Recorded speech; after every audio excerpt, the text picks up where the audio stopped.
ప్రభునందు ప్రియమైన దేవుని బిడ్డలందరికీ శుభాభివందనాలు తెలియజేస్తూ ఉన్నాను. ఈ కాలంలో మనకు ఆయుష్ ఆరోగ్యాన్ని ఇచ్చి తన కృపలో భద్రపరిచిన దేవునికి మరోసారి స్తుతులు స్తోత్రాలు చెల్లిస్తూ ఉన్నాను.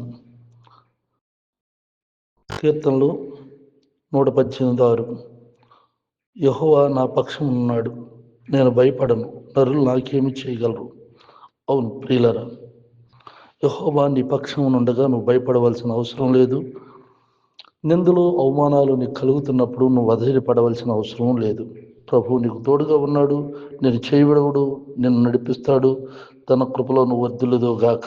ప్రార్థన. కృపగలిగిన మా పరలోక తండ్రి, జీవం కలిగిన మా గొప్ప దేవా, నీకు వందనాలు. ఇదిగో నాయన, ఈ ఉదయకాలంలో ఈ ప్రార్థనలో పాల్గొన్న ప్రతి బిడ్డను నువ్వు జ్ఞాపకం చేసుకోండి. మంచి ఆరోగ్యం, శక్తి, బలమును దయచేయండి. బలహీనులకు బలం దయచేయండి. నేనేమాత్రం ఎడుగు ఎడబాయనన్న నీవు ఎడుగుకి ఎడబాయికి ఆదరించి ఇంట్లో నుండి బయటకు వెళ్తున్నప్పుడు, బయట నుండి ఇంటికి వస్తున్నప్పుడు నీ కాపుదల భద్రతలో నడిపించండి నాయన. ఇంకో పిల్లల పెద్దల చదువులు, వ్యాపారం, వ్యవసాయం, ఉద్యోగాల్లో వారికి తోడుగా ఉండండి. సంతానం లేని వారికి సంతానం దయచేయండి. అనారోగ్యంలో ఉన్న వారికి ఆరోగ్యం దయచేయండి. కృపతో నింపు కాపాడమని యేసు నామములో ప్రార్థించి వేడుకొనిచున్నాను తండ్రి. అలాగే నాతోటి దైవ సేవకులందరినీ కూడా జ్ఞాపకం చేసుకోండి.